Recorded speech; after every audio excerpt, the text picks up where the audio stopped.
दोस्तों, आज की कहानी जो हम सुनाने जा रहे हैं वो एक हैरत अंगेज सर्वाइवल है जिसमें एक प्लेन सीधा आकर जंगल के बीच गिरता है। क्या उसमें बैठे लोग जिंदा बच पाते हैं? चलिए जानते हैं। कहानी की शुरुआत होती है एक सॉसर के मैच से, जिसके अंदर ही हम अपनी कहानी के किरदारों को करीब से देखते हैं। इतने में सायरन, जो कि उस टीम का सबसे अच्छा प्लेयर है, वो गोल कर देता है, जिससे वो लोग मैच जीत जाते हैं और अब इन्हें सेमीफाइनल के लिए दूसरी सिटी जाना है, जिसके लिए सभी प्लेन के अंदर बैठते हैं। पर इसमें सायरन बहुत ही ज़्यादा डरा हुआ है क्योंकि उसे ऊंचाई से काफ़ी डर लगता है। हालांकि ये बात सिर्फ टीम का कैप्टन एंडी ही जानता है, जो कि सायरन का काफ़ी अच्छा दोस्त भी है। और इस बीच कोच आकर सभी से खुशियां बांटते हैं क्योंकि आज वो लोग एक हारा हुआ मैच जीत गए। खासकर वो सायरन की तारीफ करते हैं, जो सुनकर वो काफ़ी खुश होता है क्योंकि वो हमेशा अपनी टीम के लिए खेलता है। इस बीच हम दो लड़कियों को भी देखते हैं जो उन्हीं की टीम में थी, और उनमें से इलाना वो कोच की बेटी है और एंडी की गर्लफ्रेंड भी। हालांकि इससे पहले वो सायरन के साथ थी, पर उसे उसका साथ पसंद नहीं आया। कुछ देर बाद प्लेन टेक ऑफ करता है और उसमें ही सायरन की हालत खराब हो जाती है। वो इधर उधर देखना शुरू करता है कि कहीं कोई देख तो नहीं रहा है। हालांकि एंडी उसे शांत होने को कहता है। ट्रेनर उसको घबराते हुए देख लेता है और एक गोली देता है, जिसको खाकर वो थोड़ा रिलैक्स फील करता है। जितना आप जिस चीज़ से डरोगे वो चीज़ अगले पल और बड़ी होकर आपके सामने आ जाएगी। यहाँ जिस बात का डर था वही होता है। जी हाँ, उस प्लेन का राइट इंजन में आग लग जाती है, जिसके कारण वो डगमगाना शुरू करता है। हालांकि पायलट उसको कंट्रोल करने की बहुत कोशिश करता है, लेकिन अफसोस कि उसमें कामयाब ना हो सका, जिसके कारण वो जाकर एक आइलैंड पर साइड क्रैश हो गया। शुक्र है कि ये समुद्र में क्रैश नहीं हुआ, वरना शायद इससे भी बुरी हालत होती। लेकिन प्लेन का जो पिछला हिस्सा है वो पहले ही टूटकर समुद्र में न जाने गिर गया। जो कोई आगे वाले हिस्से में बैठा है वो यहाँ आइलैंड पर गिरा। पहले दिन सभी की आंख खुलती है और कुछ देर और हर कोई ब्लैंक होता है। उन्हें कुछ समझ नहीं आता कि असल में जो कुछ अभी उनके साथ बीत रहा है वो क्या था। लेकिन धीरे धीरे सायरन, एंडी सभी अपने होश में आने लगते हैं और तब उन्हें एहसास होता है कि वो अभी जिस जगह पर मौजूद है वो कोई आइलैंड है, जो कि समुद्र के एकदम बीचों बीच में है। अगर उन्हें यहाँ पर खुद को जिंदा रखना है तो सबसे पहले चीज़ है सब्र और दूसरी है हौसला। इसके बाद जितनी भी वहाँ पर लाशें पड़ी हुई हैं उन्हें एक जगह पर इकट्ठा किया जाता है, फिर वहाँ दफना दिया जाता है। देन वो लोग वहाँ पर जितनी भी बैग पड़े हुए उनमें से कुछ खाने पीने की, पहनने वाली चीज़ों को बाहर निकाल लेते हैं। इस बीच एंडी ट्रेनर के पास इस उम्मीद में पहुँचता है कि शायद वो उन लोगों की मदद करेगा, कोई रास्ता बताएगा। लेकिन वो तो साफ कह देता है कि मैं बस एक ट्रेनर हूँ, कोई MBBS डॉक्टर नहीं। मैं किसी की कुछ भी मदद नहीं कर सकता हूँ। हाँ, मैं तुम्हारा साथ ज़रूर दे सकता हूँ, तुम लोगों का हौसला बढ़ा सकता हूँ, पर ये नहीं होगा मुझसे। बातों ही बातों में वो इलाना की ओर इशारा करता है, जो कि दूर एक पहाड़ी पर बैठी है। उसके पास सायरन भी था, जो उसके हौसला बढ़ाने उसके पास गया था, क्योंकि दोस्तों उस प्लेन के पिछले वाले हिस्से में कोच भी थे और उस क्रैश में उनकी मौत हो चुकी है। सायरन उसे वहीं कुछ देर अकेला छोड़कर वापस आ जाता है और उन सामानों को देखना शुरू करता है जिसमें उसकी किस्मत चमकती है। उसे एक मोबाइल फ़ोन मिलता है जो कि शायद गीला नहीं हुआ है। वो उसे फौरन एंडी को दिखाता है, पर वो उसे समझाता है कि इसका होना ना होना एक बराबर है, क्योंकि हम एक आइलैंड पर हैं और किसी जियो का टावर पर नहीं। यहाँ नेटवर्क नहीं है, इसीलिए इसे फेंक दो। जो सुनकर सायरन गुस्सा हो जाता है क्योंकि उसे अपने घर जाना था। उसे डर था कि कहीं वो हमेशा के लिए यहीं ना फंस जाए। पर एंडी उसे कहता है कि ऐसा कुछ नहीं है, हमें साथ में रहकर एक अच्छा सर्वाइवल प्लान बनाना होगा, तभी हम इस जगह से बाहर निकल सकेंगे। इतने में वो देखता है कि सायरन की नाक से खून गिर रहा है, तो वो फौरन उसे इस बारे में इत्तिला करता है। पर तब तक देर हो गई थी कि जैसे ही सायरन अपने पैरों पर खड़ा होता है जमीन के बल गिर जाता है। हालांकि जो देखकर एंडी फौरन सभी को आने को कहता है। ट्रेनर भी कोशिश करता है किसी भी तरह करके उसके होश में लाया जाए, या फिर पता तो चले कि असल में इसे हुआ क्या है। लेकिन किसी को कुछ पता नहीं चल पाता क्योंकि इसके अलावा और कोई ऑप्शन नहीं है। वहीं अब एंडी राशन पानी के हिस्से का बंटवारे में लग जाता है। वो जहाँ टीम का कैप्टन था तो वो यहाँ पर भी सभी को अच्छा लीडर की तरह लीड कर रहा है, पर उसे भी उन खाने पीने के सामानों को देखकर ये अंदाजा हो गया है कि ये काफी तो नहीं है उन्हें जिंदा रखने के लिए, इसीलिए सब कुछ काफी संभल कर करना होगा। पीटर और साइमन दोनों ही प्लेन से गिरे हुए कुछ बैग को लेने के लिए समुद्र में जाते हैं, जहाँ पर कुछ बैग गिरे हुए थे जिसमें कुछ खाने का सामान भी है।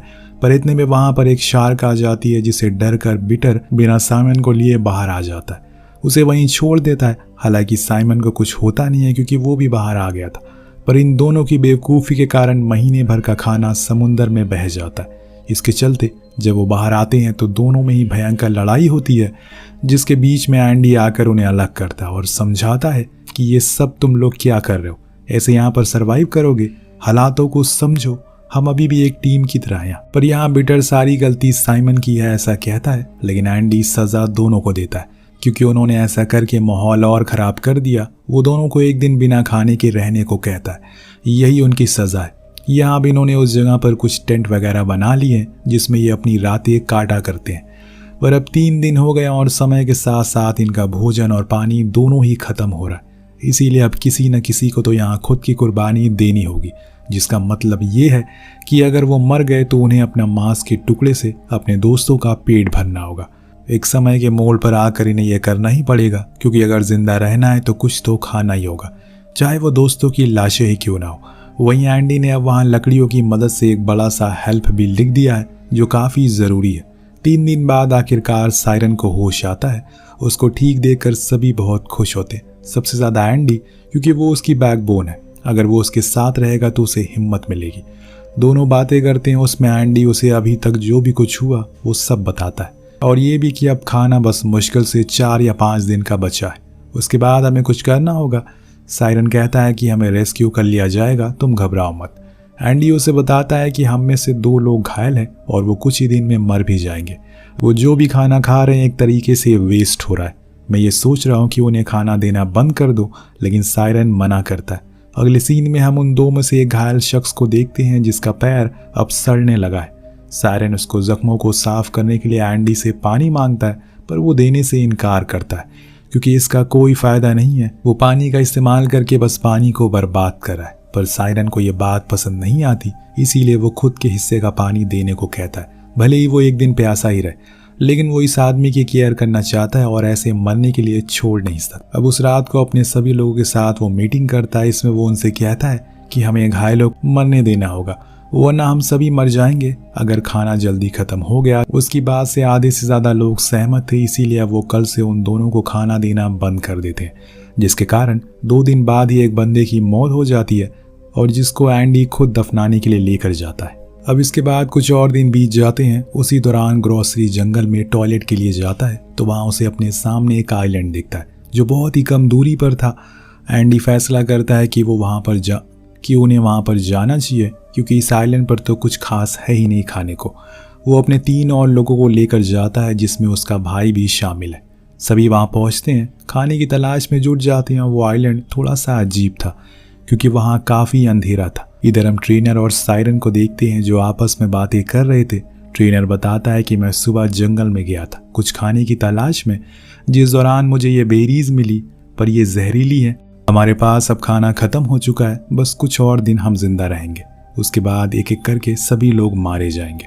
लेकिन सायरन उसे समझाता है कि ऐसा कुछ नहीं होने वाला है, हम जिंदा ही यहाँ से बाहर जाएंगे, भरोसा रखो, बस आपको सबकी हिम्मत बढ़ानी होगी। ये कहकर वो नीचे आ जाता है, पर उसके नीचे उतरने के कुछ ही देर बाद वो ऊपर से कूद कर खुद की जान दे देता है। हालांकि सायरन उसे पानी में बचाने के लिए जाता है, पर तब तक बहुत देर हो गई थी। वो नहीं रहा। शायद ट्रेनर को इस बात का डर था कि कहीं उसे दर्द भरी मौत को महसूस न करना पड़े। वहीं उस ओवर आइलैंड पर काफ़ी देर ढूंढने के बाद इन लोगों को कुछ नहीं मिलता, जिसके कारण अब ये लौटने लगते हैं। पर तभी एंडी का भाई एक खाई में गिर जाता है और जाकर कुछ कटीले तारों में फंस जाता है। वो खुद को बाहर निकालने की कोशिश करता है, पर जिस जगह पर वो फंसा हुआ है वो असल में वर्ल्ड वॉर 2 के टाइम का बंकर है और इसके पास कुछ माइन भी बिछाई हुई है जिसके ऊपर उसका एक पैर पड़ चुका है। अब उसे लगता है कि यह माइन बहुत पुरानी है, इसीलिए काम नहीं करेगी। इसीलिए वो अपना पैर को हटा लेता है, पर यही उसकी सबसे बड़ी गलती थी, क्योंकि तभी वो माइन फट जाती है और उसके दोनों पैर उड़ जाते हैं। बचता है तो सिर्फ उसके ऊपर का शरीर। सभी लोग फौरन उसकी ओर आते हैं और जब एंडी अपने भाई की ऐसी हालत देखता है तो वो पूरा टूट जाता है। शाम होने पर सभी अपने आइलैंड पर लौट आते हैं, जहाँ पर सायरन उन्हें ट्रेनर की मौत के बारे में बताता है। वहीं एंडी को अपना बनाया हुआ रूल याद आता है, इसीलिए वो खुद के हाथों से अपने छोटे भाई को मौत की नींद सुला देता है, क्योंकि वो वैसे भी अब ज़्यादा दिन जिंदा नहीं रह पाएगा। उसे खाना देकर वो लोग खुद का बचा हुआ खाना बर्बाद नहीं करना चाहते। अपने भाई की मौत के बाद एंडी बहुत ज़्यादा बदल गया था। वो हर बारी बस यही सोचता रहता है कि उसने खुद अपने भाई को हाथों से मार डाला। अगर वो यहाँ पर नहीं होते तो शायद उसका भाई का इलाज हो सकता और वो आज जिंदा होता। लेकिन दोस्तों, सच्चाई में ऐसा मुमकिन तो नहीं है। उसे इस दुख भरे समय में इलाना उसका सहारा देती है। इसी तरह से कहानी आगे बढ़ती और एक दिन इन लोगों को एक राफ्ट मिलती है जो कि शायद समुंदर में बहते हुए किनारे तक आ गई। सिन सायरन से कहता है कि हम इस राफ्ट से एक बड़ी सी राफ्ट बना सकते हैं जिसकी मदद से सभी इस जगह से बाहर निकल सकेंगे। लेकिन फियोनिस और स्टीफन दोनों इस बात से राजी नहीं थे क्योंकि उन्हें लग रहा है कि ऐसा करके वो इस आखिरी उम्मीद को भी खराब कर देंगे। लेकिन सायरन इजाज़त दे देता है और बड़ी राफ्ट को बनाने के लिए, पर यह बात उन दोनों को पसंद नहीं आती और इसीलिए जब सब इधर उधर होते हैं तो ये चुपके से उस राफ्ट को चुरा लेते हैं और वहां से लेकर निकल जाते हैं। हालांकि सभी लोग इन दोनों का पीछा करते हैं पर तब तक वो बहुत दूर निकल चुके थे। वापस आने पर सायरन इस गलती की जिम्मेदारी खुद को मानता है क्योंकि उसने ही परमिशन दी थी उस राफ्ट को बनाने की। लेकिन अब पछताने से कोई फायदा नहीं है क्योंकि जहां वो दोनों गए हैं वो ज्यादा दूर तो नहीं जा पाएंगे क्योंकि ना तो उनके पास पीने को पानी है ना ही खाना। अगर वो यहाँ रहते तो कम से कम कुछ दिन और जिंदा रह पाते। वेल, हमें आगे पता चलेगा कि उनका ये फैसला सही है या फिर गलत। इस बीच आर्मी साइमन को जंगल में खाना खाते हुए देख लेता है जो देखकर वो समझ जाता है कि उसने खाने को चुराया और यहाँ लाकर वो छुपा दिया है। साइमन उसको देखकर भागने लगता है लेकिन आगे जाकर वो लोग उसे पकड़ लेते और बहुत मारते हैं।